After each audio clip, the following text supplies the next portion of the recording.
Good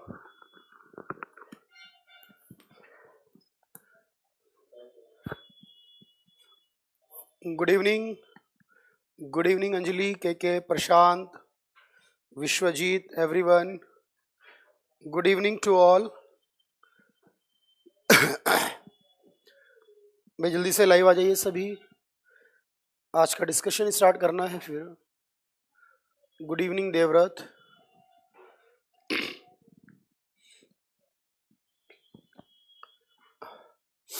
good evening Naina, Rohit, जय हिंद, बिल्कुल अंकित। तो बेसिकली कल का जो लेक्चर था हमारा, या लास्ट 2 लेक्चर्स जो थे वो फॉरेन से रिलेटेड इंफॉर्मेशन के बारे में थे। Basically money inflow from other country, money outflow to other country, ये पूरा का पूरा डिस्कशन हमने किया, जिसे बैलेंस ऑफ पेमेंट कहा जाता है, बैलेंस ऑफ ट्रेड कहा जाता है। और इसी के साथ हमने देखा कि किस तरह से एक्सचेंज रेट को डिफाइन किया गया है। जो पुराना सिस्टम था देश के अंदर, वो फिक्स्ड फॉरेक्स का था, जहां पर आरबीआई डिसाइड करता था कि एक करेंसी के बदले में रुपये की वैल्यू क्या होनी चाहिए। लेकिन दूसरा सिस्टम जो आया, उसके अंदर डिमांड एंड सप्लाई डिसाइड करने लगे, यानी कि वो फ्लक्चुएट होता है बहुत जल्दी जल्दी, और इसे फ्लक्चुएटिंग या फ्लोटिंग कहा जाता है।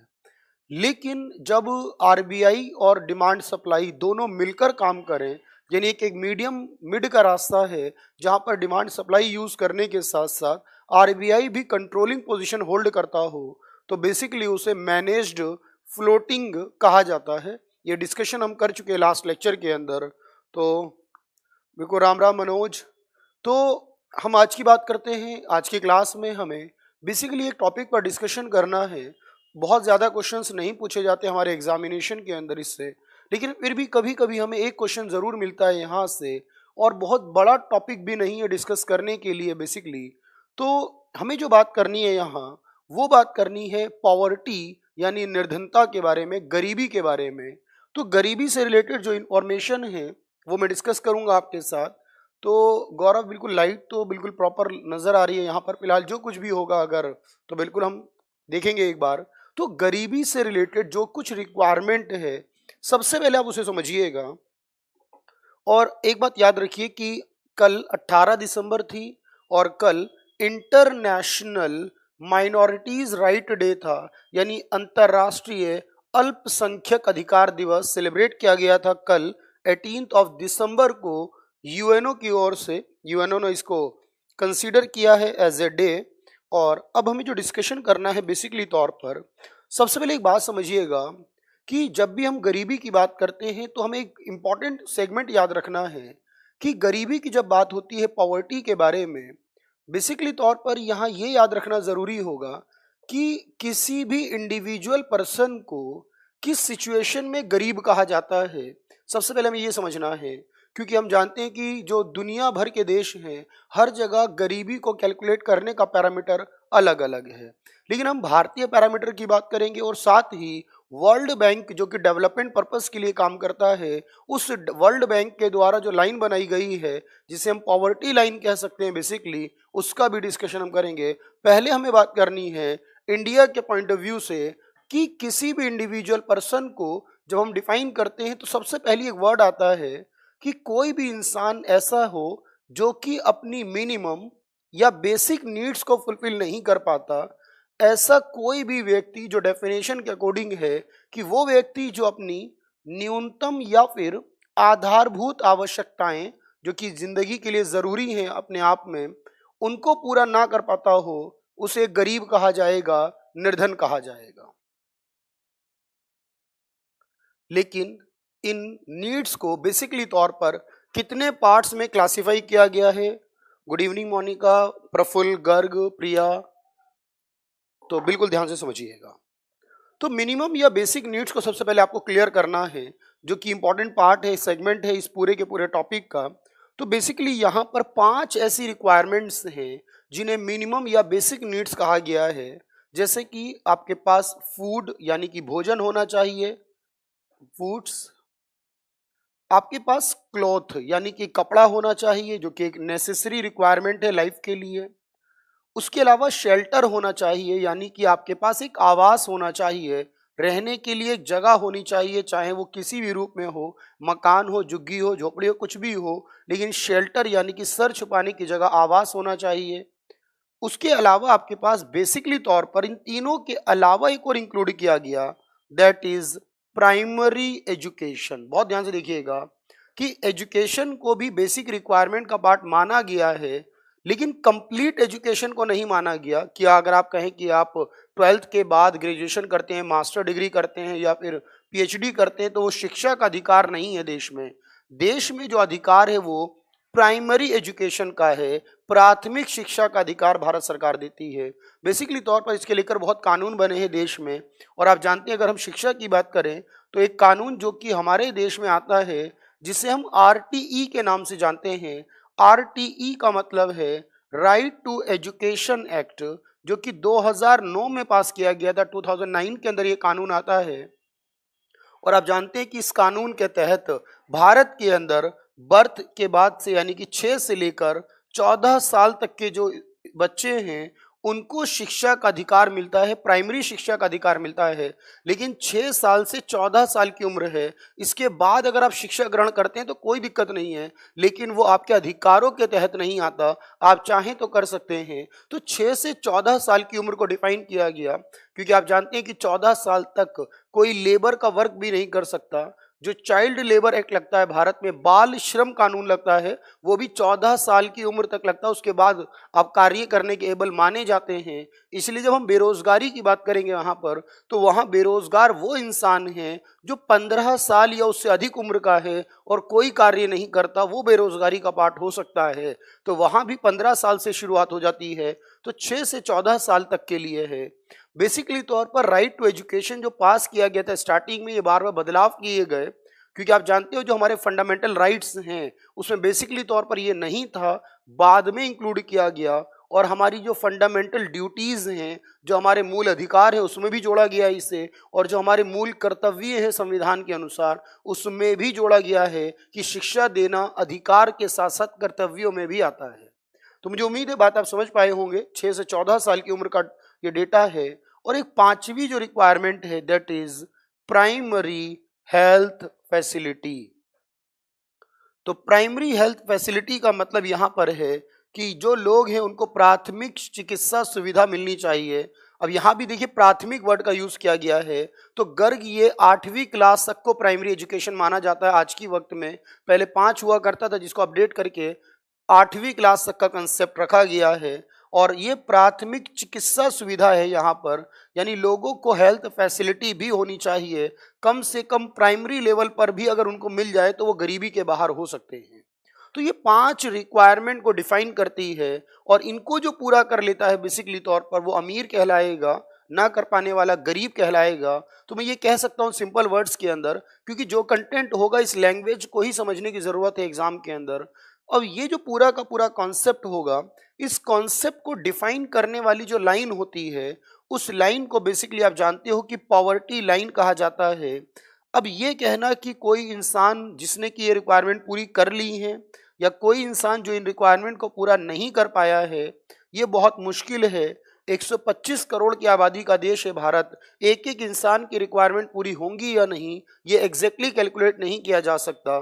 तो इसको डिफाइन करने के लिए बेसिकली एक लाइन ड्रॉ की जाती है, यानी कि एक ऐसा पैरामीटर डिफाइन किया जाता है, वो पैरामीटर जो ये डिफाइन करने की कोशिश करता है कि इतने लोग हैं देश के अंदर जो इतनी रिक्वायरमेंट या इससे ज़्यादा रिक्वायरमेंट को पूरा कर रहे हैं बेसिकली तौर पर। तो पॉवर्टी लाइन क्या है? एक पैरामीटर है डिफाइन करने के लिए। जो मैंने कहा लाइन के ऊपर चला गया वो एपीएल कैटेगरी का पार्ट होगा, और जो लाइन के नीचे रह गया वो बीपीएल कैटेगरी का पार्ट होगा। तो लाइन पर रहने वाला या लाइन से ऊपर जाने वाला एपीएल कहलाता है, यानी कि अबव पॉवर्टी लाइन होता है वो इंसान, वो गरीबी के बाहर है, यानी गरीबी में नहीं आता। तो इसका मतलब सीधा सा मैं कह सकता हूं कि वो अमीरी में आ सकता है, या फिर गरीबों में ना आने का एक और रीजन भी हो सकता है। यहाँ पर बेसिकली तौर पर ध्यान दीजिएगा। और दूसरे जो हैं वो नीचे है, जो लाइन को, यानी जो इस लाइन को क्रॉस नहीं कर पा रहे, वो बीपीएल का पार्ट होते हैं, बिलो पॉवर्टी लाइन का पार्ट होते हैं। तो एपीएल और बीपीएल के दो पैरामीटर, दो सेगमेंट है देश के अंदर। तो ये लाइन जो है, जो कि ये बताती है कि किन लोगों ने इन रिक्वायरमेंट्स को पूरा कर लिया या नहीं पूरा कर पाए हैं, ये कहना बहुत मुश्किल है अपने आप में। फिर भी सरकार अलग अलग टाइम पर एक ऐसा पैरामीटर सेट करती है जिसको हम एपीएल और बीपीएल में डिफाइन करने के लिए पॉवर्टी लाइन कह सकते हैं। तो बिल्कुल यहां तक आपको बात समझ में आनी चाहिए कि ये जो हमारे पास रिक्वायरमेंट्स हैं ये 5 हैं और इनको डिफाइन करने के लिए एक प्राइमरी लाइन यानी कि पॉवर्टी लाइन डिफाइन की गई है। एक जल्दी से छोटा सा कमेंट करेंगे फिर आगे बढ़ते हैं हम लोग।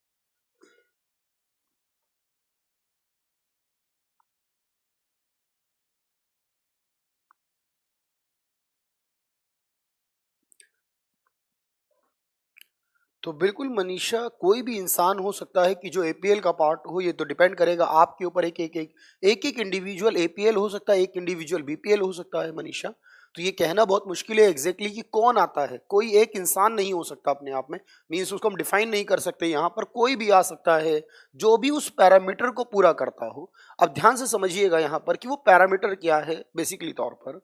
तो देश में अब सबसे पहले याद रखना है कि जो गरीबी की रेखा है, इस गरीबी की रेखा को बनाने वाला कौन है, यानी गरीबी के लिए जो रिपोर्ट लेकर आई जाती है, गरीबी के लिए जो कमेटियां बनाई जाती हैं, वो कमेटी किसके द्वारा बनाई जाती है। ध्यान से देखिएगा, बिल्कुल जल्दी ही मिलेगी, उम्मीद करते हैं 1-2 दिन के अंदर आपको मिल जाएंगी सारी चीजें। देखिएगा, तो पॉवर्टी के लिए जो बेसिकली काम करने वाली संस्था है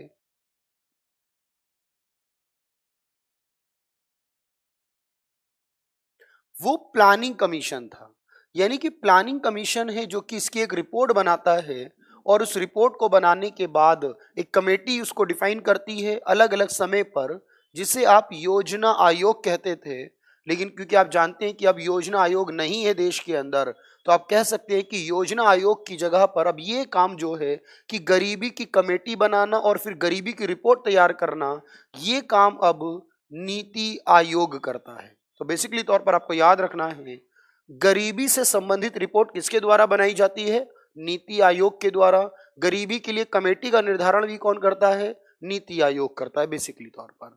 लेकिन जो गरीबी की रिपोर्ट बनाई जाती है, समझिएगा ध्यान से, अब ये नीति आयोग बनाता है कि देश में इतने % लोग गरीब हैं, इतने % लोग अमीर यानी बीपीएल हैं और एपीएल हैं। पर ये डेटा कैसे लेकर आता है? बिल्कुल ध्यान से समझिएगा मनीषा। तो बिल्कुल जो बीपीएल नहीं है वो एपीएल का पार्ट होते हैं। तो ऑब्वियस है कि 2 के अलावा तीसरा सेगमेंट नहीं है, तो जो बीपीएल में नहीं आता वो एपीएल में ही आएगा, इसके अलावा और कोई ऑप्शन नहीं होता। लेकिन ये डेटा कलेक्ट करके देना कि कौन कितनी इनकम कमाता है, कितनी खर्च करता है, ये पूरा का पूरा डेटा कौन लेकर आता है। अब नीति आयोग तो एक एक इंसान के घर जाकर उसका डेटा कलेक्ट नहीं करता। नीति आयोग का काम है रिपोर्ट बनाना, पर वो डेटा कलेक्ट करके देने का काम एक संगठन करता है। इस संगठन का नाम है एनएसएसओ। ये एनएसएसओ आप जानते हैं, कई बार न्यूज चैनल्स में, टीवी पर बहुत बार दिखाया जाता है कि ये सैंपल सर्वे ऑर्गेनाइजेशन है देश की, नेशनल सैंपल सर्वे ऑर्गेनाइजेशन। और इसका काम है बेसिकली तौर पर देश के अंदर जितना भी डेटा होता है, चाहे गरीबी का हो, बेरोजगारी का हो, ये कैलकुलेट कलेक्ट करने का काम करता है। और उसे कलेक्ट करने के बाद ये नीति आयोग को देता है, जिस पर एक रिपोर्ट तैयार की जाती है। तो नीति आयोग का काम है गरीबी की रिपोर्ट देना और एनएसएसओ का काम है उसके लिए डेटा कलेक्शन करना। उम्मीद है कि बात आप समझ पा रहे हैं यहां तक। तो गरीबी की बेसिकली तौर पर आपको 2 बातें याद रखनी है। अब यहां पर एक चीज समझिएगा बिल्कुल ध्यान से, कि जब भी गरीबी की रिपोर्ट तैयार की जाती है, एनएसएसओ का द्वारा डेटा लेकर आया जाता है, तो अलग अलग समय पर अलग अलग लाइंस बनाई गई हैं। और वो लाइंस क्या कहती हैं, किस इंसान को गरीब माना जाएगा या किस इंसान को अमीर माना जाएगा, बहुत ध्यान से सुनने की जरूरत है आपको। तो सबसे पहले बेसिकली तौर पर आप देखिएगा कि ये कमेटी बनाई गई थी 1979 के अंदर। बहुत ध्यान से देख रहे हैं आप लोग। 1979 के अंदर एक कमेटी को बनाया गया, जिस कमेटी के चेयरमैन थे वाई के अलग, एक व्यक्ति का नाम है। एक्चुअली जो कमेटी बनती है उसके जो चेयरमैन होते हैं कमेटी के, उन्हीं के नाम पर वो कमेटी भी मानी जाती है। तो वाई के अलग नाम के व्यक्ति इस कमेटी के चेयरमैन थे, इसीलिए कहा जाता है कि ये कमेटी है वाई के अलग कमेटी। और ये कमेटी किसके लिए बनी थी, यहां पर आप समझ पा रहे हैं कि देश में गरीबी का पैरामीटर क्या होना चाहिए, गरीबी रेखा क्या होनी चाहिए। तो देश की पॉवर्टी लाइन को डिफाइन करने के लिए, गरीबी रेखा को बताने के लिए कमेटी बनाई गई 1979 के अंदर, और उस कमेटी को हम कहते हैं वाई के अलग कमेटी। और ये वाई के अलग कमेटी है, इसने ये डिफाइन किया बेसिकली तौर पर कि देश में जो गरीब या अमीर है वो कैलोरी के आधार पर, on the basis of calorie हमें डिफाइन करना चाहिए। यानी कि जो जरूरतें हैं वो हमने कैलोरी में मेजर करना शुरू कर दी। आप जानते हैं कैलोरी का क्या मतलब है। जो कुछ हम खाते हैं पीते हैं उससे जो हमारे शरीर को एनर्जी मिलती है, वो एनर्जी एक पैरामीटर सेट कर दिया गया कि इतनी एनर्जी से ज्यादा अगर मिल रही है तो वो एपीएल में होगा, और अगर इतनी एनर्जी से कम मिल रही है तो वो बीपीएल में होगा। तो सारी जरूरतों को एक वर्ड में डिफाइन कर दिया गया कैलोरी के अंदर। तो हिंदी में भी इसे कैलोरी कहा जाता है। तो कैलोरी के आधार पर देश में गरीबी रेखा को डिफाइन करने का काम किया गया वाई के अलग कमेटी के द्वारा। और क्या कहा इन्होंने, इन्होंने कहा कि जितने भी लोग जो कि शहरी क्षेत्र के अंदर रहते हैं, अर्बन एरियाज के अंदर रहते हैं, अर्बन एरिया में रहने वाला कोई भी व्यक्ति, उसके लिए कम से कम 2400 कैलोरी पर डे की रिक्वायरमेंट होती है। एक व्यक्ति की बात हो रही है, हमेशा याद रखिएगा। एक व्यक्ति के लिए कम से कम एक दिन में 2400 कैलोरी की रिक्वायरमेंट है। अगर वो 2400 कैलोरी नहीं प्राप्त कर पा रहा, 2400 से कम कैलोरी मिल रही है दिन भर के अंदर, तो वो गरीब माना जाएगा, बीपीएल माना जाएगा, शहरी व्यक्ति अगर है। और अगर वो ग्रामीण क्षेत्र का रहने वाला है, रूरल एरिया का रहने वाला है, तो ग्रामीण वालों के लिए माफ कीजिएगा ये 2100 है, शहरी के लिए 2100, और गांव के लिए ये 2400 कैलोरी है।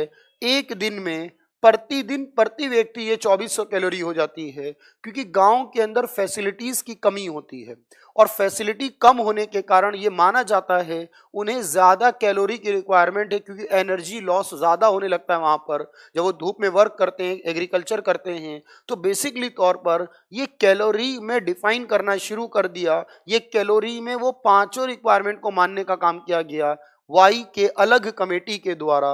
और 2100 शहर और 2400 गांव के लिए है। एक दिन की एक व्यक्ति की रिक्वायरमेंट जो इतनी या इससे ज्यादा करेगा वो एपीएल, ना कर पाने वाला बीपीएल होगा। बात समझ में आ रही है फिलहाल आप लोगों को? एक छोटा सा कमेंट कीजिएगा फिर।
तो बिल्कुल ये चेंज होता है।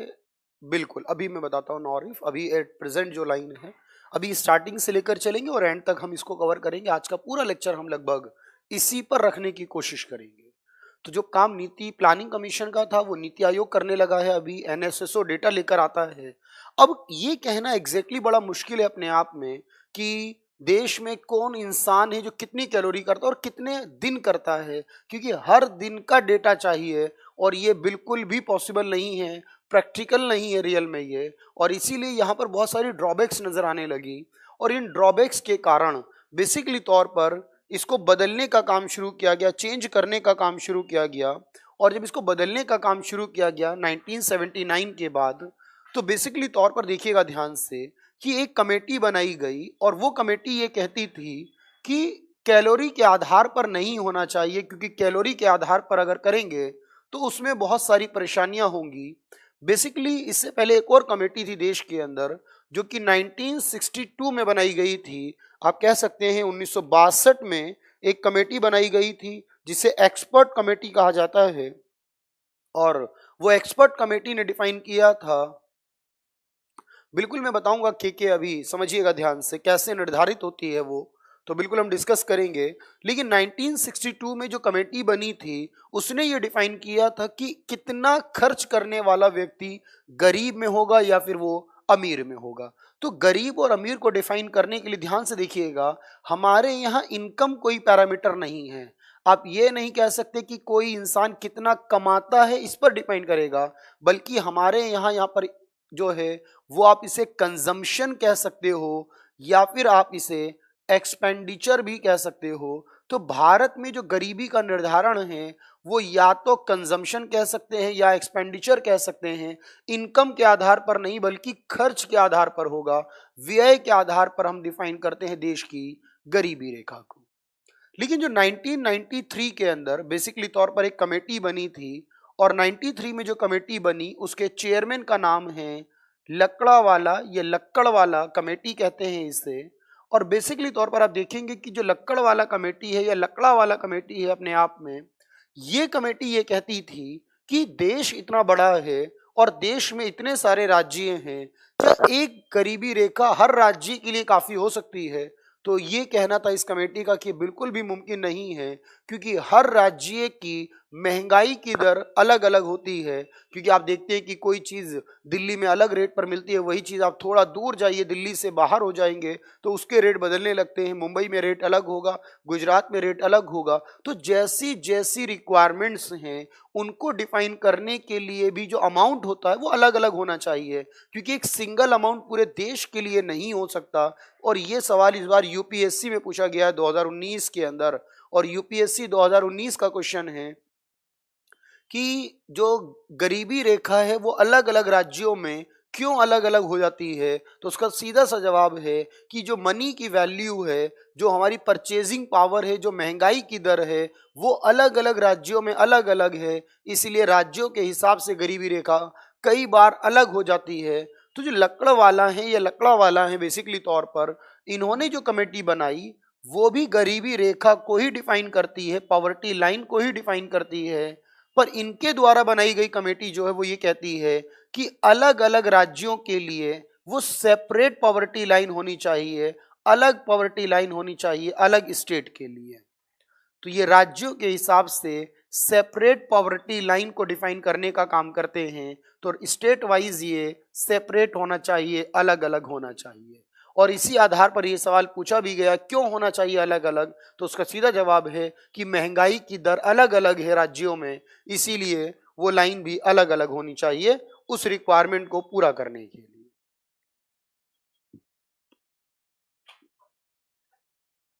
उम्मीद करते हैं बात आपको समझ में आ रही है यहाँ पर। अब ध्यान से समझिएगा इसके बाद कि ये जो कमेटी बनाई गई थी, इसके अलावा एक कमेटी और बनाई गई यहाँ पर, और वो कमेटी ये कहती थी बेसिकली तौर पर कि देश के अंदर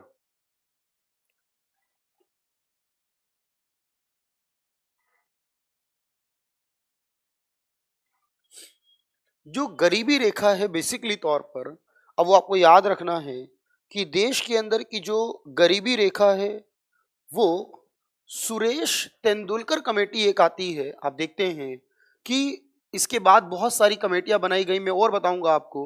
लेकिन एक कमेटी आती है 2009 के अंदर। 2009 में एक कमेटी आई थी जो कि प्लानिंग कमीशन ने बनाई थी। आप जानते हैं उस समय प्लानिंग कमीशन काम करता था, और उस कमेटी के चेयरमैन का नाम था सुरेश तेंदुलकर। तो सुरेश तेंदुलकर एक इकोनॉमिस्ट का नाम है और उनके आधार पर एक कमेटी को बनाया गया। सुरेश तेंदुलकर बेसिकली जो कमेटी है वो ये कहती थी कि देश में जो गरीबी की रेखा है वो एक्सपेंडिचर के हिसाब से, यानी कि खर्च के हिसाब से होनी चाहिए। अगर कोई इंसान एक रिक्वायरमेंट तक खर्च कर लेता है तो वो अमीर होना चाहिए, और अगर नहीं खर्च कर पाता तो वो गरीब होना चाहिए।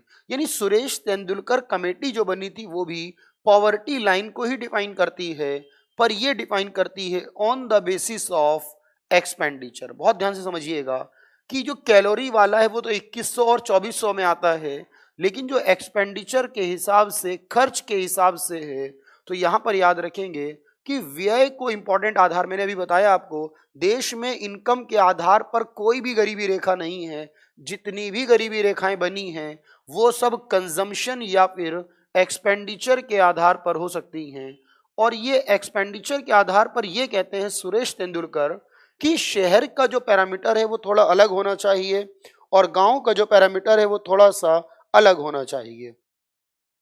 तो शहर के लिए और गांव के लिए जो अलग अलग डिफाइन किया गया उसमें ये कहा गया सुरेश तेंदुलकर के द्वारा बेसिकली तौर पर।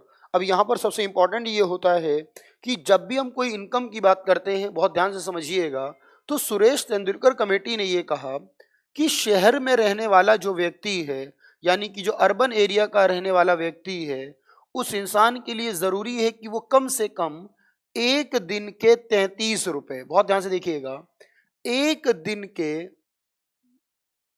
बिल्कुल एक्सपर्ट कमेटी ने भी पॉवर्टी लाइन को एक्सपेंडिचर के आधार पे कहा था, पर वो 1962 की कहानी थी, वो ज्यादा पुरानी है, क्योंकि अब हम लेटेस्ट वर्जन पर ही बात करते हैं और लेटेस्ट ही मैं आपको बता रहा हूं। यहाँ पर रिक्वायरमेंट होगी तो बिल्कुल हम उसे ऐड कर सकते हैं 1962 की एक्सपर्ट कमेटी ने जो बताया था अपने आप में।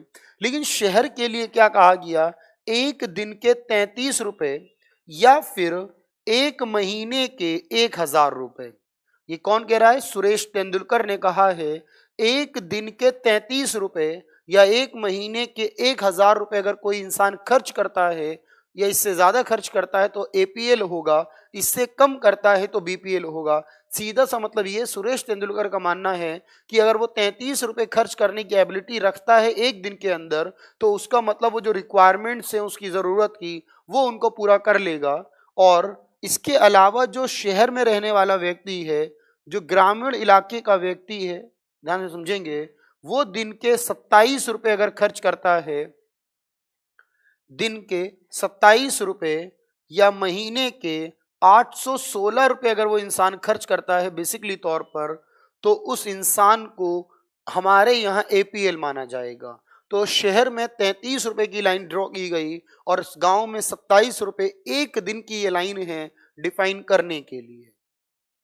तो बिल्कुल आप समझ पा रहे होंगे बात को कि ये 27 रुपए के आधार के हिसाब से आप देखेंगे तो ये यहाँ पर आपको कुछ अलग नजर आएगा। और वो क्या नजर आ रहा है आपको, बेसिकली तौर पर आप देखेंगे कि 27 रुपए दिन का मतलब है कि महीने के 816 रुपए खर्च करने वाला गरीब होगा, यानी इससे कम करने वाला गरीब होगा इतना, या इससे ज्यादा करने वाला अमीर होगा। पॉइंट बिल्कुल क्लियर हो रहा है। एग्जैक्टली डेफिनेशन के साथ मैं आपको बता रहा हूं कि सुरेश तेंदुलकर जो कमेटी बनाई गई उसने गरीबी रेखा को डिफाइन किया, और ये जो अमाउंट है ये एक वर्ष के आधार पर होगा। आप जानते हैं कि ये वर्ष तो बदलता रहता है, तो किसी एक वर्ष के आधार पर होगा, और वो वर्ष है 2009-10 की जो कीमतें थी उन कीमतों को आधार मानकर ही इस कीमत को रखा गया था।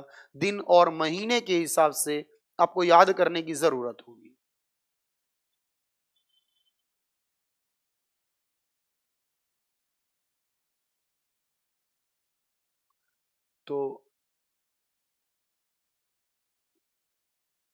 तो बिल्कुल मनीषा, इसका टॉपिक हम अलग से पढ़ेंगे, प्लानिंग कमीशन और नीति आयोग का, क्योंकि मैंने आपके सिलेबस में लिखवाया था कि हम 5 वर्षीय योजनाओं को भी पढ़ेंगे, उस समय हम उसके बारे में बात करेंगे जरूर। फिलहाल यहाँ तक कुछ डाउट है किसी के मन में, कुछ भी पूछना है आप जरूर पूछ सकते हैं। जल्दी से आप अपने कमेंट कर सकते हैं, उसके बाद हम इसे कंटिन्यू करेंगे आगे की तरफ। तो पहली है वाई के अलग कमेटी जो इंपॉर्टेंट है कैलोरी के बेस पर डिफाइन करने के लिए। उसके बाद लकड़ा वाला कमेटी जो अलग राज्यों में अलग गरीबी रेखा की बात करती है। उसके बाद है सुरेश तेंदुलकर कमेटी जो कहती है कि एक्सपेंडिचर के हिसाब से होना चाहिए, शहर में 33 रुपए पर डे और गांव में 27 रुपए पर डे की लाइन को ड्रॉ किया गया। इस आधार पर देखा गया कि कितने एपीएल है और कितने बीपीएल हैं। तो मनीषा आपने ये पूछा था कैसे पता चलेगा, और के तो ये लाइन आपके सामने है, ये लाइन तय करेगी कि आप किस कैटेगरी का हिस्सा होगे। जल्दी से कमेंट कीजिएगा अपना, फिर आगे चलते हैं।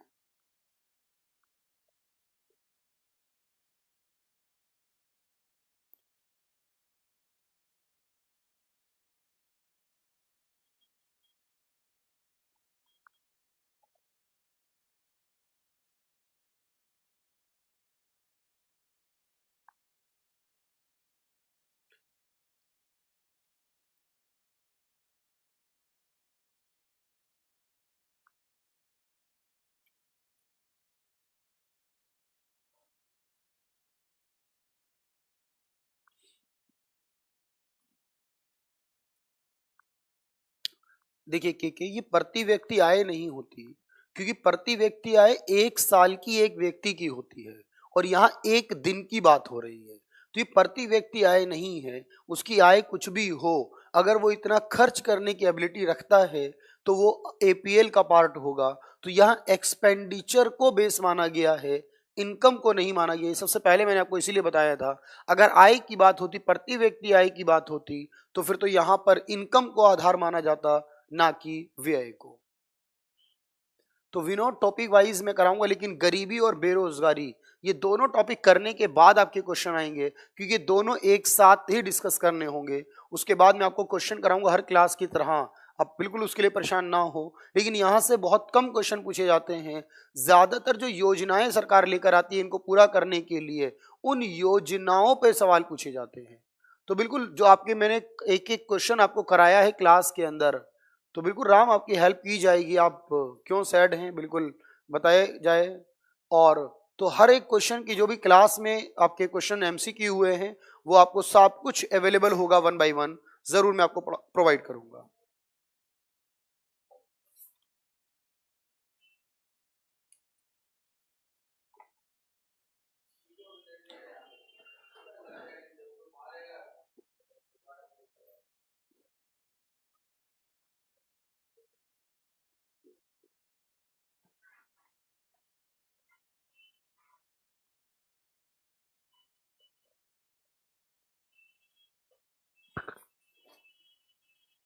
बहुत ध्यान से सुनिएगा। तो रोहित बिल्कुल आपका कमेंट फिलहाल नहीं आया कोई भी, आगे समझिएगा ध्यान से। अब देखिएगा, जो रिसेंट की अगर हम बात करते हैं तो 2014 के अंदर एक कमेटी बनाई गई, और 2014 में जो कमेटी बनाई गई बेसिकली तौर पर इसके जो चेयरमैन हैं उनका नाम है सी रंगाराजन। तो सी रंगाराजन का नाम आप पहले भी सुन चुके होंगे, क्योंकि ये मनमोहन सिंह के इकोनॉमिकल एडवाइजर भी रहे थे और साथ ही ये आरबीआई के गवर्नर भी रह चुके हैं। तो इनका नाम बहुत इंपॉर्टेंट है, as a governor of RBI, as a chief economic adviser of doctor Manmohan Singh government. तो इसीलिए जो पॉवर्टी लाइन को डिफाइन किया गया रंगाराजन कमेटी के द्वारा बनाया गया है, और रंगाराजन कमेटी ने भी ये माना कि जो गरीबी रेखा को डिफाइन करने का बेहतर तरीका है वो on the basis of calorie होना चाहिए, यानी कि माफ कीजिएगा on the basis of expenditure होना चाहिए, खर्च के आधार पर, या कह सकते हैं कि व्यय के आधार पर गरीबी रेखा को डिफाइन करना चाहिए।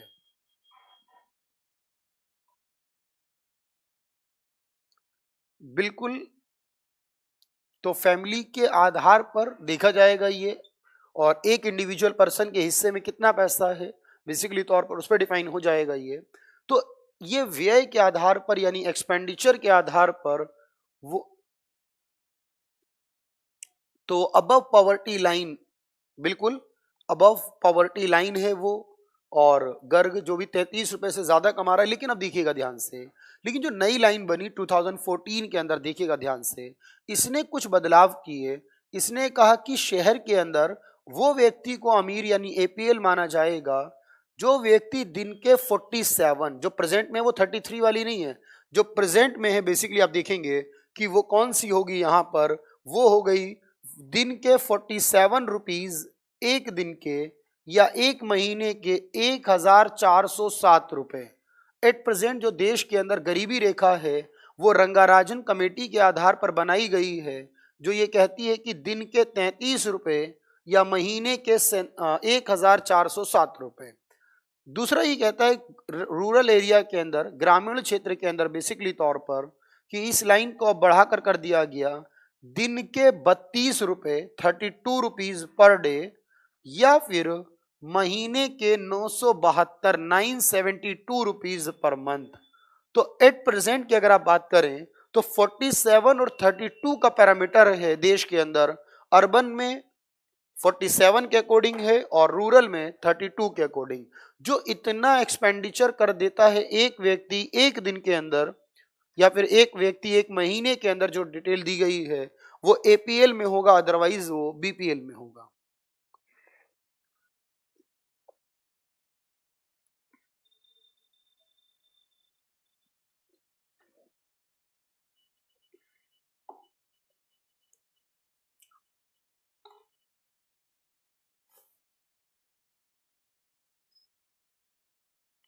Thank you Ram. बिल्कुल, तो आप बिल्कुल कुछ बता रहे थे अपने बारे में, वो भी जरूर बता सकते हैं फाइनली तौर पर। तो सी रंगाराजन जो प्रेजेंट में कमेटी है वो वर्क करती है और उसके आधार पर ही गरीबी को डिफाइन किया जाता है। अभी बातें बहुत सारी हैं, उनको भी सुनिएगा, समझिएगा पहले तो ये जो पूरा का पूरा कॉन्सेप्ट है बेसिकली तौर पर आप देखेंगे कि जो कुछ लाइन बनाई गई है देश के अंदर, उस लाइन के आधार पर आप देखते हैं कि बहुत ज़्यादा परिवर्तन होते हैं।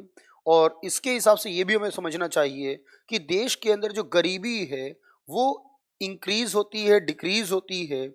और जब वो इंक्रीज डिक्रीज की जाती है एट प्रेजेंट की जो लाइन है देश के अंदर उसके हिसाब से, तो वहाँ पर बहुत इंपॉर्टेंट हो जाता है कि वर्ल्ड बैंक क्या रोल प्ले करता है। क्योंकि ये तो बात भारत के हिसाब से हो गई, तो भारत के हिसाब से कोई इंसान गरीब है या कोई इंसान अमीर है ये इंडियन स्टैंडर्ड ने तय कर लिया। लेकिन जो वर्ल्ड बैंक है जो पूरी दुनिया के लिए एक पैरामीटर डिफाइन करके चलता है, क्योंकि आप जानते हो कि गरीबी दूर करना और रोजगार प्रदान करने के लिए ही वर्ल्ड बैंक काम करता है, वर्ल्ड डेवलपमेंट करने के लिए। तो वर्ल्ड बैंक क्या कहता है या फिर अदर ऑर्गेनाइजेशंस क्या कहती हैं, सबका अपना एक अलग आधार है। और वर्ल्ड बैंक ये कहता है बेसिकली तौर पर कि दुनिया का कोई भी देश, वर्ड को सुनिएगा ध्यान से, दुनिया का कोई भी देश हो, उस देश के अंदर गरीबी रेखा जो मानी जाती है उसमें शहर या गांव नहीं देखा जाएगा, कोई कंट्री नहीं देखी जाएगी, बल्कि वहां पर जो पैरामीटर होगा वो इस बात पर बनता है कि अगर कोई इंसान एक लिमिट से कम पैसा कमाता है दिन का, उसे कहते हैं गरीब यानी कि पुअर कहा जाता है, निर्धन कहा जाता है उसे। और अगर वो बहुत ही कम कमाता है तो ऐसे इंसान को एक्सट्रीम पुअर कहा जाता है, अत्यधिक गरीब या अत्यधिक निर्धन कहा जाता है। ये शहर के लिए भी वही लाइन होगी, गांव के लिए भी वही लाइन होगी। ध्यान से देखिएगा क्या है ये कहते हैं, वर्ल्ड बैंक ये कहता है अपनी लाइन में, अगर कोई इंसान एक दिन के $2 से कम खर्च करता है, एक दिन के $2 से कम खर्च करता है, तो वो उसे गरीब कहा जाएगा, निर्धन कहा जाएगा। अब ये पाकिस्तान में हो तो वो पाकिस्तान वाले अपनी रुपये में देख लेंगे कितना बनता है $2 का, मतलब इंडिया में है तो हम 70 या 72 रुपए के आधार पर $2 मानकर निकाल लेंगे। अगर ये जापान में है तो वो अपने येन के हिसाब से $2 कर लेंगे। मतलब $2 में एक डिफाइन किया गया कि जो इंसान $2 से कम खर्च करता है दुनिया में कहीं का भी हो, उसे हमने गरीब की कंडीशन में रखा है वर्ल्ड बैंक ने। यानी खर्च को याद रखिएगा। तो ये प्लानिंग कमीशन का काम है, इसके लिए भारत सरकार एडवाइस दे भी सकती है, अदरवाइज ये वर्क करना प्लानिंग कमीशन का काम है। तो ये खर्च के हिसाब से ध्यान रखिएगा कि जितनी भी लाइन है देश के अंदर, दुनिया के अंदर, वो सारी एक्सपेंडिचर के आधार पर ही होंगी, on the basis of expenditure, व्यय के आधार पर। और अगर कोई इंसान ऐसा है देश या दुनिया में जो $1.25 से भी कम खर्च करता है एक दिन के, $1.25 से, तो उसे फिर हम गरीब नहीं बल्कि एक्सट्रीमली पुअर कैटेगरी में डालते हैं। अत्यधिक गरीब देशों की स्थिति में वो पहुंच जाता है। बात बिल्कुल समझ में आ रही है? यानी अब सोचिए कि भारत में जिस इंसान को अमीर कहा जाता है, जिस 50 रुपए वाले इंसान को अमीर कहते हैं, 60 रुपए वाले इंसान को अमीर कहते हैं, वो वर्ल्ड बैंक कहता है गरीब नहीं है, ये तो एक्सट्रीमली पुअर, अत्यधिक गरीब की कैटेगरी में आता। सोचिए कि भारत जिसे अमीर कह रहा है उसे वर्ल्ड बैंक गरीब नहीं, एक्सट्रीमली पुअर कह रहा है, अत्यधिक गरीब कह रहा है। तो भारत के हिसाब से गरीब तो बहुत कम होते हैं, यानी कि लगभग 20-21% की आबादी गरीब में आती है भारत की, और वर्ल्ड बैंक कहता है कि नहीं, ये कम से कम 60-70% आबादी भारत की गरीब में आती है। तो भारत कह रहा है 20-21%, वर्ल्ड बैंक कह रहा है 60-70%। इतना फर्क क्यों आ रहा है? क्योंकि दोनों की लाइन का डिफरेंस आपको नजर आ रहा है। यहां पर ये सिर्फ 50 रुपए की है लगभग, और ये 150 की है लगभग। तो डिफरेंस बिल्कुल क्लियर होना चाहिए।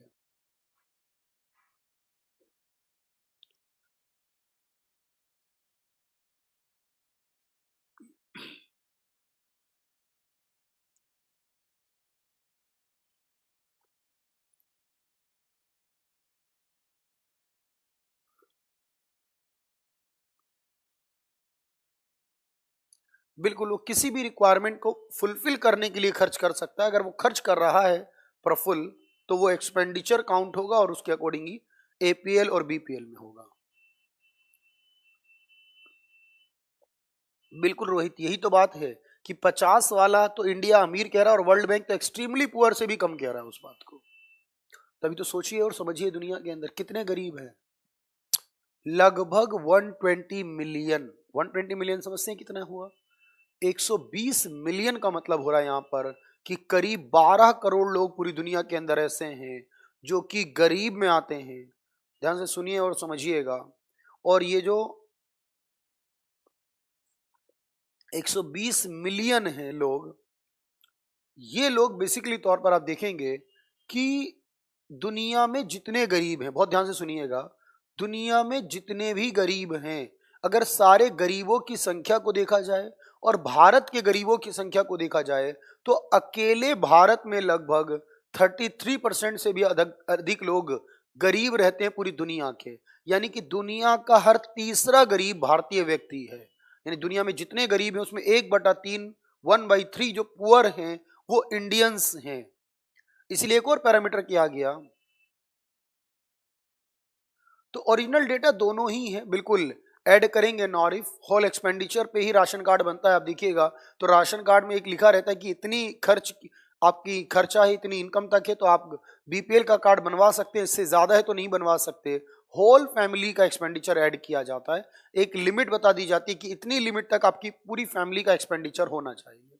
तो ओरिजिनल डेटा दोनों ही माने जाएंगे, एक भारत सरकार के अकॉर्डिंग माना जाएगा अंकित, और एक वर्ल्ड बैंक के अकॉर्डिंग माना जाएगा। अब सोचिए कि दुनिया के अंदर जितने अफ्रीका के देश, आप जानते हैं कितने गरीब देश हैं अफ्रीका के अंदर, और भारत की गरीबी को देखा जाए तो भारत के 8 राज्यों के गरीबों की संख्या को कैलकुलेट किया जाए, पूरे भारत की नहीं, सिर्फ 8 राज्यों की, भारत के 8 राज्यों के गरीबों की संख्या अफ्रीका के 26 देशों के गरीबों से ज्यादा है।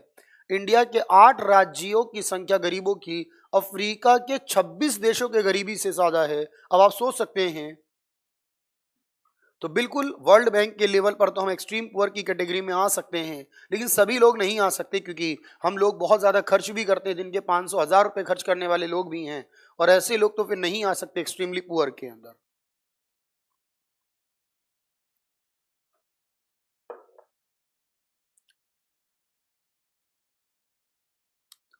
तो दुनिया में लगभग 120 करोड़ यानी 700 करोड़ की आबादी में से 120 करोड़ ऐसे हैं जो कि गरीबी में आते हैं दुनिया भर के अंदर, और उनमें से लगभग 40 करोड़ तो भारत में ही गरीब हैं अकेले। ये बात वर्ल्ड बैंक कह रहा है अपनी रिपोर्ट के अंदर, क्योंकि एक रिपोर्ट आई थी, मिलेनियम डेवलपमेंट रिपोर्ट, एमडीआर कहा जाता है इसे, मिलेनियम डेवलपमेंट रिपोर्ट जो पेश की गई थी, उसके अकॉर्डिंग ये पूरा डिटेल दी गई है। लेकिन इसके अलावा एक संस्था और आप ध्यान से सुनेंगे, उस संस्था का नाम है एशियन डेवलपमेंट बैंक। और एशियन डेवलपमेंट बैंक क्या कहता है? एशियन डेवलपमेंट बैंक के हिसाब से वो इंसान गरीब में आता है जो कि, यहाँ पर गरीब या एक्सट्रीमली पुअर की बात नहीं है, सिर्फ गरीब को कहा गया है, जो इंसान $1.35 पर डे से कम खर्च करता है। ध्यान से सुनिएगा,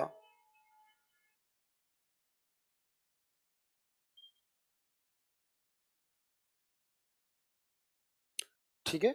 तो पुअर का मतलब है कि $1.35 पर डे से कम खर्च करने वाला जो एक दिन में व्यक्ति है, उस इंसान को गरीब कहा जाता है।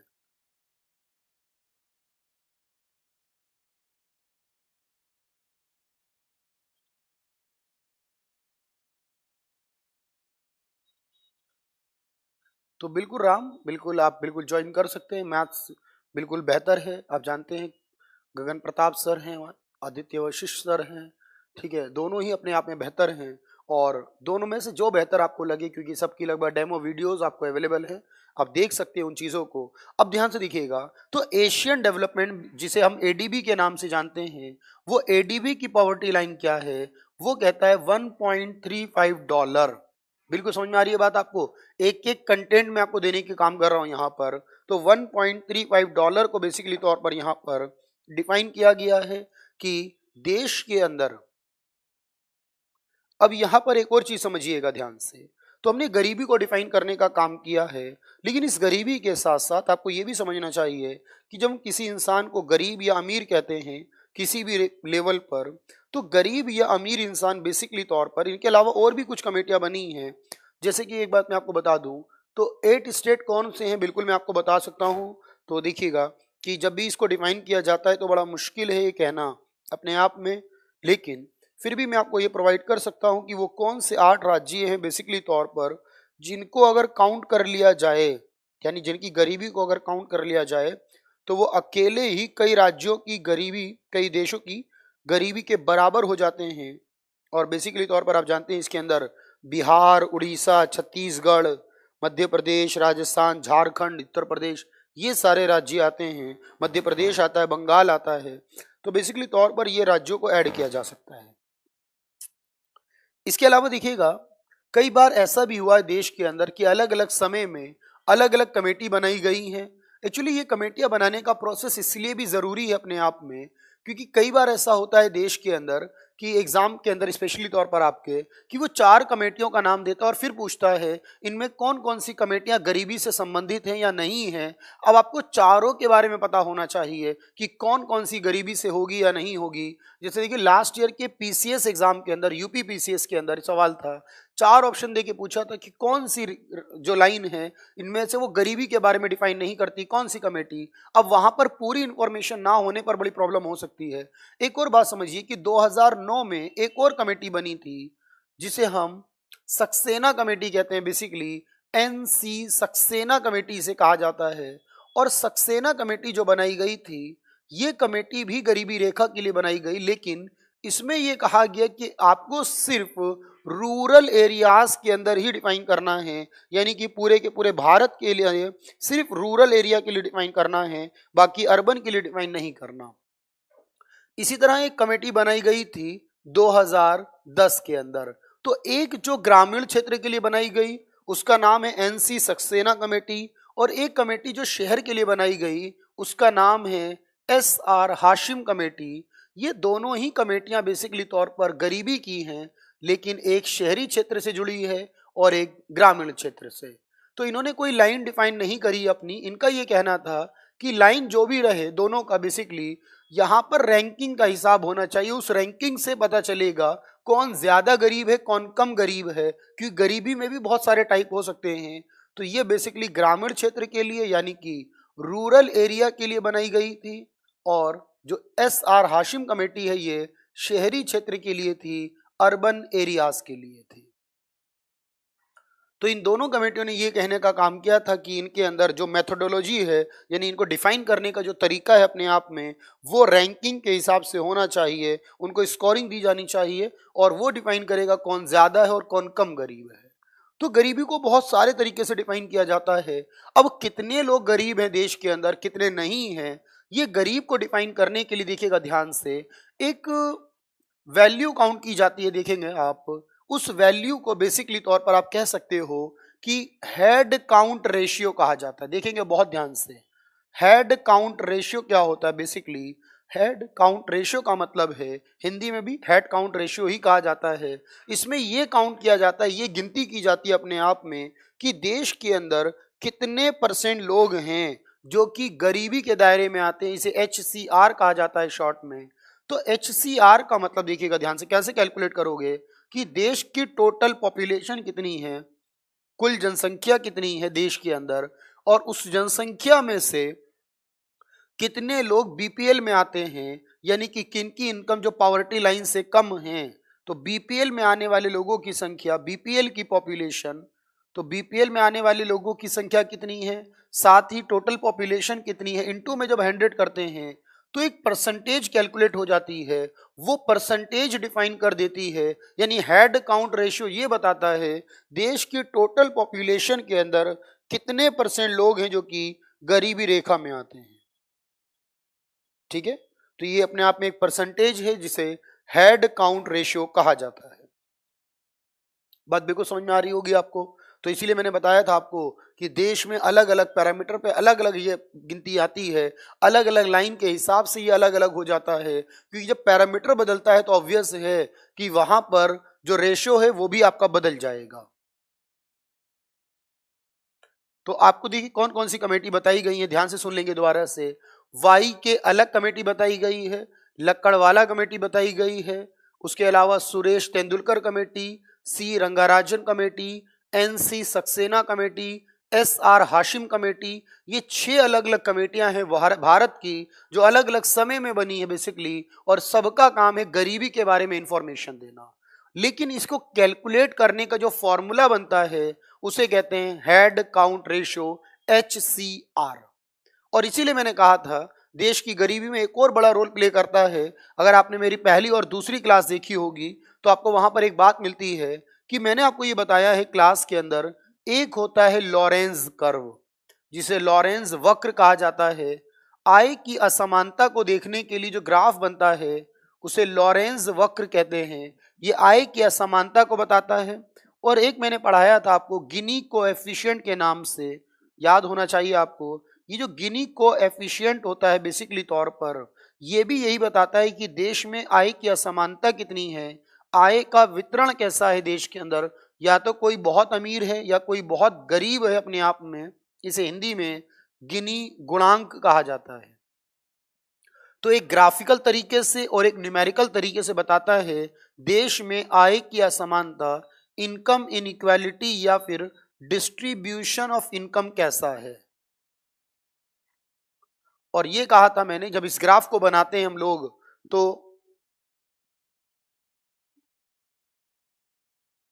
बिल्कुल मुकेश हो सकता है, देखिए मुझे तो इस बारे में नहीं पता, स्पीडोमीटर के बारे में टेक्निकल टीम बता सकती है। तो जरूर मैं कह सकता हूँ टेक्निकल टीम को आप भी बता सकते हैं, अदरवाइज मैं जरूर कह दूंगा कि सभी वीडियोस के अंदर स्पीडोमीटर लगा दिया जाए। ठीक है, तो गिनी कोएफिशिएंट जो है, गिनी गुणांक जिसे हम कहते हैं बेसिकली, ये भी बताता है, ये न्यूमेरिक में होता है। तो मैंने कहा था ये 0 से लेकर 1 तक होता है, और ये एक लाइन होती है जो 45 डिग्री के आसपास चलती है।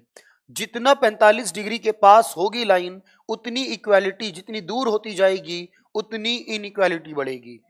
जितना नंबर 0 के पास होगा, जितना छोटा नंबर आएगा उतनी इक्वालिटी होगी, जितना नंबर बढ़ता जाएगा, जितना 1 की तरफ जाता जाएगा उतनी इनइक्वालिटी होती जाएगी। ये दोनों भी आपको याद रखने हैं, क्योंकि ये गरीबी में बहुत यूज होते हैं। क्योंकि गरीबी में ये देखना कि कितने लोग जो कि लाइन के कितने आसपास मूव करते हैं, ये बहुत जरूरी होता है। तो हेड काउंट रेशियो याद रखेंगे, लॉरेंस कर्व के बारे में और गिनी कोएफिशिएंट के बारे में भी याद रखना है। ये हम क्लास में पहले पढ़ चुके हैं, बस आपको रिवाइज कराना था, याद रखेंगे। जल्दी से एक छोटा सा कमेंट करेंगे फिर हम आगे बढ़ेंगे उसके बाद।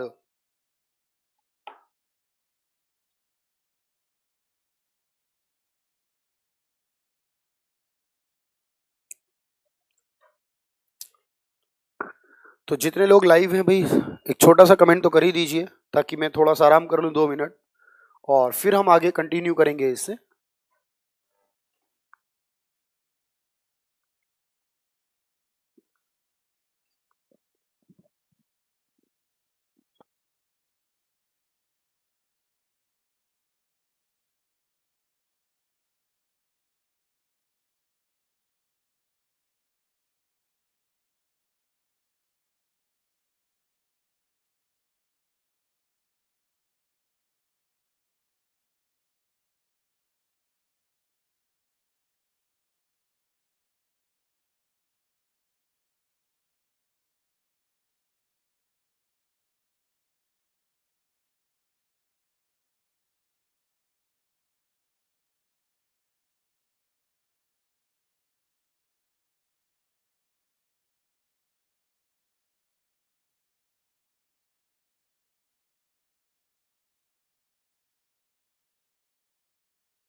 तो बिल्कुल मोनिका, एक्चुअली जो रात रथ कमेटी से आप या दांडेकर कमेटी कहते हैं, बिल्कुल वो भी गरीबी से जुड़ी है।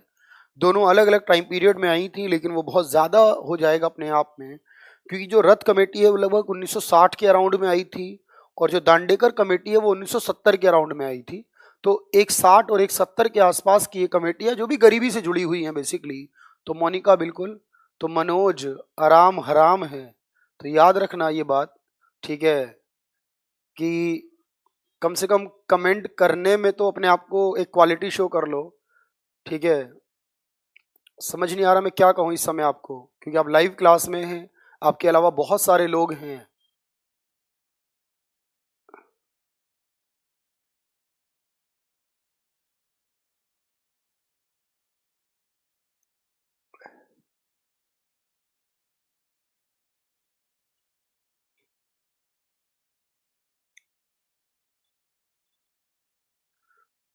बिल्कुल के देखिए, गांव में या शहर में वो किसी के पास भी हो सकता है, उसकी कोई दिक्कत नहीं है, क्योंकि आप जानते हैं कि लोग आजकल पैसा देकर अपने आप को गरीब शो करा लेते हैं, बीपीएल कार्ड बना लेते हैं। तो रूल के अकॉर्डिंग तो नहीं है ना वो, हम तो रूल की बात कर रहे हैं। अगर कोई इंसान है तो वो बनवा लेता है, वो एक अलग बात है, क्योंकि वो पैसा देकर बनवाता है। लेकिन इंपॉर्टेंटली जो रूल्स होने चाहिए हम उसकी बात ही कर रहे हैं सिर्फ। तो मनोज बिल्कुल ऐसा कमेंट आज के बाद दोबारा मत करना, अदरवाइज आपका ये कोर्स ही डीएक्टिवेट हो सकता है अपने आप में, ठीक है। मुझे बिल्कुल पसंद नहीं है आपकी ये स्टेटमेंट, ठीक है।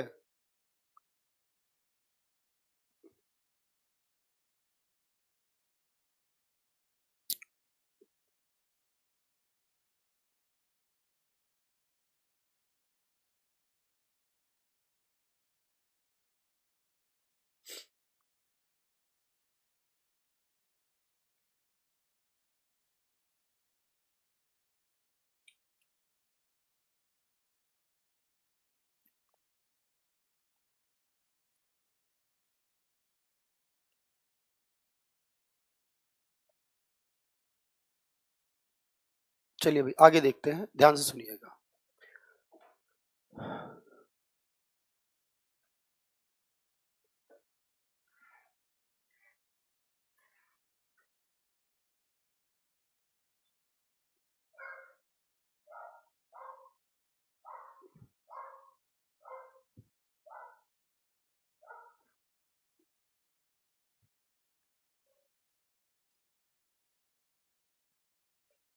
चलिए भाई आगे सोचेंगे समझेंगे।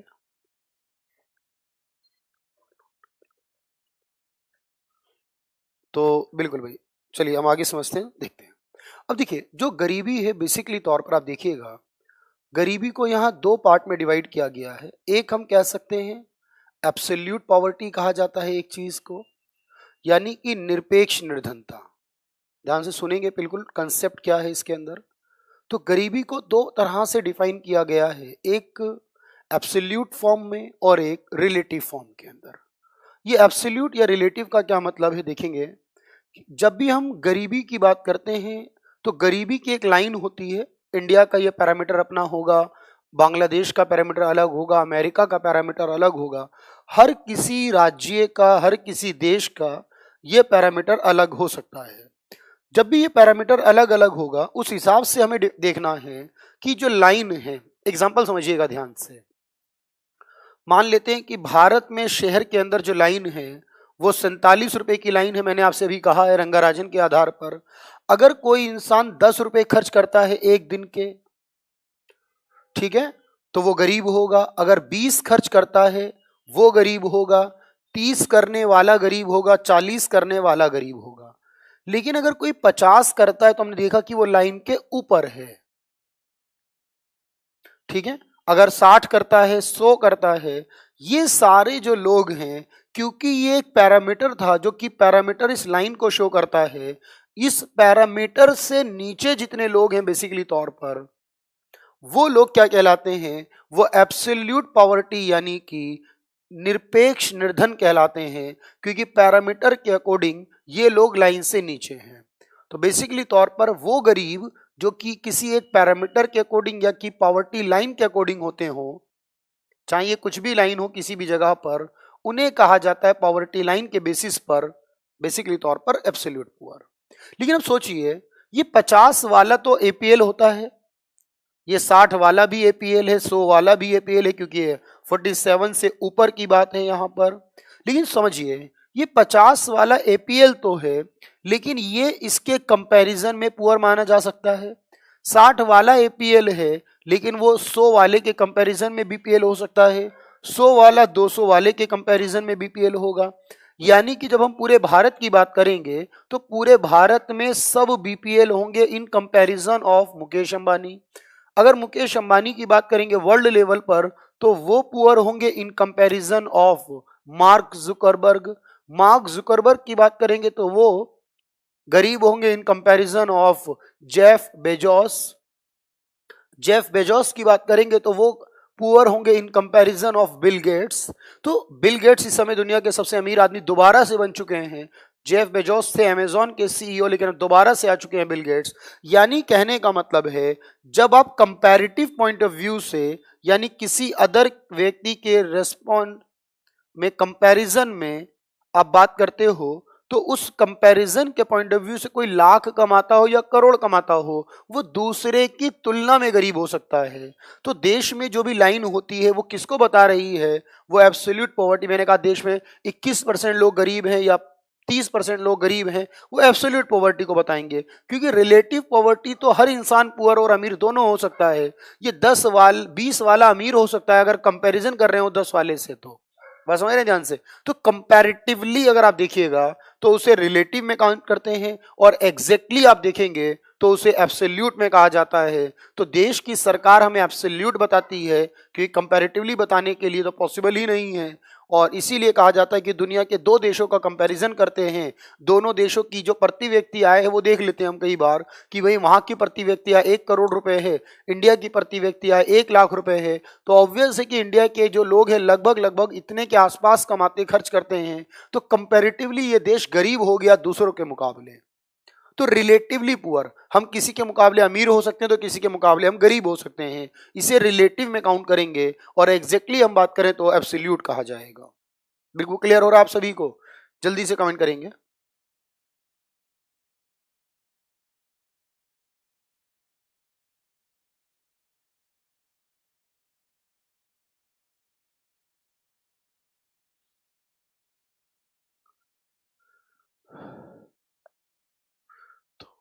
बिल्कुल, थैंक यू मोमिनुल। ठीक है, यहां तक की बात क्लियर है भाई एवरीवन?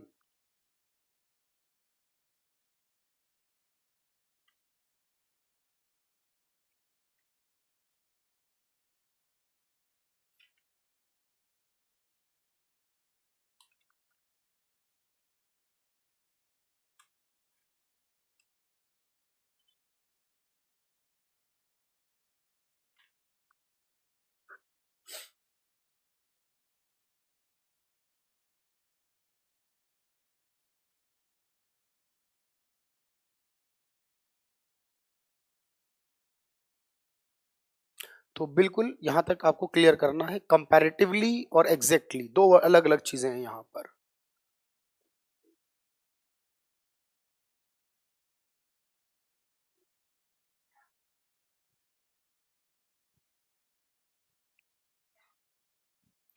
अब देखिए यहां पर एक और बात याद रखिएगा।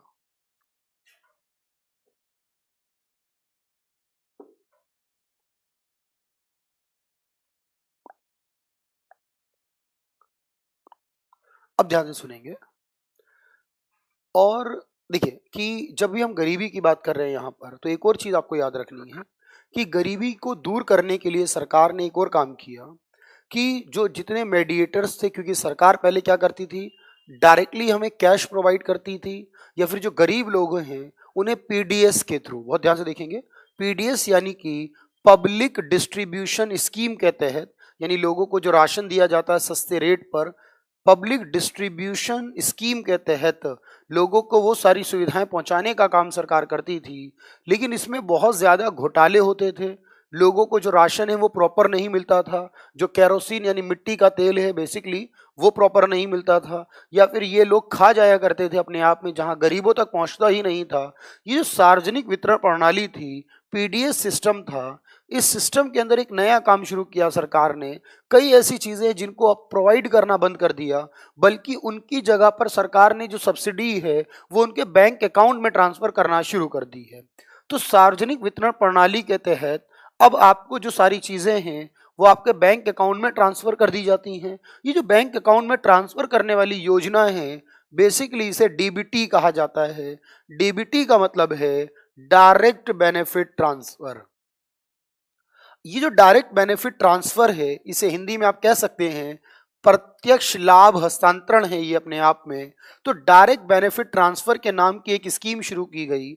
इस स्कीम के तहत कहा गया कि जितनी भी सुविधाएं या सब्सिडी मिलती है वो हम आपके बैंक अकाउंट में ट्रांसफर करेंगे, ताकि बीच में जो मीडिएटर्स थे, जो कि आपको मिलने वाले 1000 रुपए में से 200 ही पहुंचाते थे आप तक, अब ऐसा कुछ नहीं कर पाएंगे, वो आपको पूरा ही मिलेगा जितना वो देना चाहती है। तो इस डीबीटी योजना को ही बेसिकली एक और नाम दिया गया जिसे आप पहल योजना भी कहते हो। अगर आप हिंदी में देखो, पहल का मतलब प्रत्यक्ष, हस्तांतरण है लाभ का ही है, तो पहल योजना के नाम से इसकी शुरुआत की गई। और ये योजना अपने आप में ऐसी है जो देश के 10 करोड़ लोगों से ज्यादा को बेनिफिट देती है, क्योंकि ये हर किसी के अकाउंट में सब्सिडी ट्रांसफर करती है।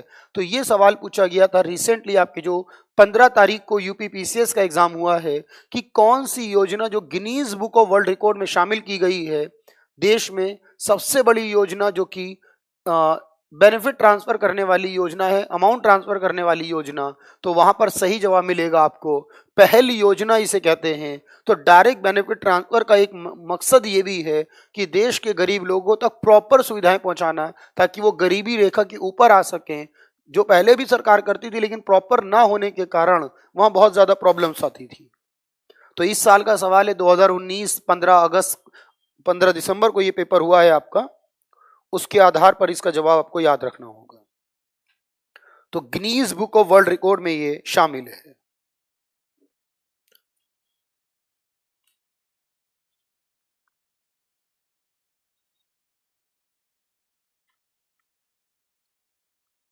तो ये अलग अलग जो गरीबी रेखाएं हैं देश के अंदर, दुनिया के अंदर, जो मल्टी डायमेंशनल है अपने आप में, क्योंकि आप देखते हैं हर जगह ये बदलती चली जाती है, और इसीलिए यहाँ पर बहुत सारी चीज़ों में बदलाव भी किए गए हैं देश में। और यहाँ पर आपको और भी कुछ चीज़ें याद रखने की ज़रूरत है। यूएनओ भी इसके लिए काम करता है, गरीबी दूर करने के लिए यूएनओ एफर्ट्स करता है बार बार।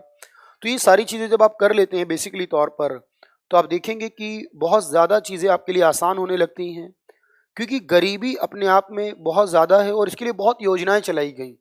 ऐसा नहीं कि कोई एक योजना चलाई गई है, जितनी भी योजनाएं चलाई जाती हैं बेसिकली तौर पर वो डायरेक्टली या इनडायरेक्टली गरीबों को फायदा पहुंचाती हैं। जैसे मनरेगा योजना है। अब सोचिए कि सरकार ने डिसाइड किया इस साल हम मनरेगा योजना के तहत 60,000 करोड़ रुपए खर्च करेंगे इस एक साल के अंदर। ये 60,000 करोड़ जब खर्च करेगी सरकार, तो बेसिकली उन लेबर को ही मिलने वाला है जो लोग उस योजना के तहत काम करेंगे। जो भी वर्क उनको मिलता है वो वर्क करने के लिए, योजना पढ़ाऊंगा मैं आपको, तो डायरेक्टली ये उन लोगों की इनकम बन जाएगी। सरकार का खर्च गरीबों की इनकम में कन्वर्ट हो जाएगा, और जब गरीबों की इनकम होने लगेगी तो बेसिकली तौर पर आप जानते हैं कि खर्च इसीलिए किया जा रहा है ताकि लोग एफर्ट्स करके उस पैसे को अर्न कर सकते हैं और इससे उनकी गरीबी को खत्म किया जा सकता है। तो मनरेगा योजना है। स्किल डेवलपमेंट आता है, ताकि जब एक बार स्किल डेवलपमेंट आपकी हो जाएगी, स्किल डेवलपमेंट करने के बाद आप एबल हो जाओगे अर्न करने के लिए, आप किसी ना किसी प्लेटफॉर्म से इनकम को अर्न करने का सोर्स जनरेट कर लेंगे। तो स्किल डेवलपमेंट करना, मनरेगा योजना लेकर आना, कौशल विकास योजना लेकर आना है। तो जितनी भी योजनाएं लेकर आती है सरकार, बेसिकली तौर पर आप देखिएगा उससे रोजगार ही मिलता है, और जब रोजगार मिलेगा तो गरीबी अपने आप कम हो जाएगी या खत्म हो जाएगी। तो बेसिकली तौर पर आप समझ पा रहे हैं चीज़ों को कि किस तरीके से देश के अंदर गरीबी को डिफाइन किया गया अलग अलग समय के अंदर। ये मैंने आपको बताने का प्रोसेस बिल्कुल आज बता दिया है। हेड काउंट रेशो को भी आप याद रखिएगा कि देश में हेड काउंट रेशो के हिसाब से कितना है। ठीक है, तो SR हाशिम कमेटी है, NC सक्सेना कमेटी है, और अलग अलग कमेटी आती हैं। पॉवर्टी पर, हंगर पर इंडेक्स आती है, और उन इंडेक्स के अकॉर्डिंग इंडिया की पोजीशन अलग अलग होती चली जाती है। तो वो सारी चीज़ें आप कर सकते हैं। अमर्त्य सेन ने भी इसके लिए अपनी पॉलिसी दी थी बेसिकली, क्योंकि अमर्त्य सेन को आप जानते हो, अमर्त्य सेन जो इंडियन इकोनॉमिस्ट हैं, जो अपने नोबेल प्राइज भी जीत चुके हैं, अभिजीत बनर्जी से पहले इकोनॉमिक्स में एक को ही नोबेल मिला था भारत की तरफ से, वो अमर्त्य सेन थे 1998 में 98 के अंदर। और उन्होंने ज्यादातर अपनी जो योजनाएं हैं वो गरीबी और बेरोजगारी पे ही बात की है, इसीलिए आप देखेंगे कि उनको वेलफेयर इकोनॉमिस्ट कहा जाता है। तो वेलफेयर इकोनॉमिस्ट क्यों कहते हैं? क्योंकि उन्होंने गरीबी और बेरोजगारी के मुद्दों पर बात की है। तो प्रधानमंत्री कौशल विकास योजना, कौशल विकास का मतलब होता है मनीषा स्किल डेवलपमेंट करना आपका। तो एक योजना है जिसकी शुरुआत 15 जुलाई 2015 को की गई थी, और 15 जुलाई को इसीलिए हर साल स्किल डेवलपमेंट डे होता है, वर्ल्ड स्किल डेवलपमेंट डे होता है। और इस योजना में लोगों को एबल किया जाता है, यानी कि जो लोग कुछ काम करना सीखना चाहते हैं, कोई मान लीजिए कि अलग अलग तरह के कंप्यूटर इंजीनियर बनना है, किसी को कंप्यूटर की नॉलेज चाहिए, किसी को ब्यूटिशियन का कोर्स करना है, किसी को बुटीक का कोर्स करना है, यानी अलग अलग तरह के जो कोर्स होते हैं वो कोर्स के प्रोग्राम चलाए जाते हैं। तो अब जो लोग चाहें वो इसमें इनरोल होकर 2, 3, 4, 6 महीने का जो कोर्स हैं उनको सीख सकते हैं फ्री ऑफ कॉस्ट, सरकार फ्री में प्रोवाइड करती है, ताकि लोग जब उस एक टैलेंट के अंदर स्किल हो जाएंगे, एबल्ड हो जाएंगे, तो फिर वो रोजगार का जनरेट कर सकते हैं, चाहे वो किसी के पास वर्क करें या फिर सेल्फ एम्प्लॉयमेंट जनरेट करें। तो कौशल विकास का मतलब है लोगों को अंदर जो टैलेंट है उसको इम्प्रूव करने का काम करना। दैट इज प्रधानमंत्री कौशल विकास योजना। 15 जुलाई 2015 को शुरुआत की गई इसकी, लोगों को डेवलप करने के लिए। तो बिल्कुल उम्मीद है मुझे ये सारी बातें आपको समझ में आ गई हैं, जितना कुछ बताने का काम था। लेकिन ये सारी चीज़ें मैं फिर कह रहा हूँ आपको, जो भी एग्ज़ाम आप देना चाहते हैं उस एग्ज़ाम का प्रीवियस पेपर ले लीजिए, 4, 6, 10 साल के पेपर लेकर उनको सॉल्व करना शुरू करिए, और ये देखिए कि जो ट्रेंड है वो कैसा है, यानी पिछले साल क्वेश्चन कैसे थे, उससे पिछले साल क्वेश्चन कैसे थे, उससे पिछले साल कैसे थे, कुछ बदलाव आपको नजर आ रहा है उसके अंदर या नहीं आ रहा। तो बिल्कुल नैना योजनाएं ज़्यादा नहीं कराऊंगा मैं आपको, कुछ योजनाएं ज़रूर कराऊंगा, लेकिन सब आपको नहीं कराई जा सकती। आप जानती हैं जो भी लेटेस्ट योजनाएं जो करंट में चल रही हैं वो मैं आपको ज़रूर कराऊंगा। तो बिल्कुल आज के लिए उम्मीद है आपको ये सारी बातें समझ में आई हैं। तो गरीबी से रिलेटेड जो डेटा है जो भी बताता है कि क्या गरीबी रेखा है, और याद रखें इनकम का कोई आधार नहीं है, जितने भी आधार हैं वो एक्सपेंडिचर के होंगे। तो योजना मैगजीन जो आती है बेसिकली उसमें मेंस वालों के लिए इंपॉर्टेंट होती है अंकित, उसके लिए प्री में इतना कुछ नहीं होता, क्योंकि उसमें जो राइटर्स होते हैं, जो अलग अलग लेखक जो लिखते हैं, वो लिखने का तरीका और उसके अंदर जो कंटेंट वो देते हैं वो आपका इन्हेंस करता है मेंस एग्जामिनेशन के पॉइंट से, क्योंकि उनका जो डेटा होता है वो बिल्कुल भी नहीं पूछा जाता आपके प्री एग्जामिनेशन के अंदर। तो योजना आपको पढ़नी है, उसमें अलग अलग मुद्दों पर हर मंथ की मैगजीन आती है। तो योजना नाम की जो मैगजीन है बेसिकली हिंदी प्लस इंग्लिश के अंदर, वो आपकी नॉलेज को इनहेंस करेगी इनडायरेक्टली वे में, यानी कि आपको नॉलेज तो मिलेगी लेकिन वो आपकी डायरेक्टली एग्जाम से जुड़ी हुई जरूरी नहीं है। तो बिल्कुल नेक्स्ट टॉपिक बेरोजगारी का होगा, गर्ग। तो गरीबी बेरोजगारी पढ़ाने के बाद इसके क्वेश्चंस भी मैं कराऊंगा साथ में, जो कुछ भी पूछे गए एग्जामिनेशंस के अंदर जिस तरह से पूछे गए वो मैं आपको बिल्कुल ला कर दूंगा, और कल आपकी क्लास होगी। ठीक है, आज का इतना काफी है। Thank you so much, good night.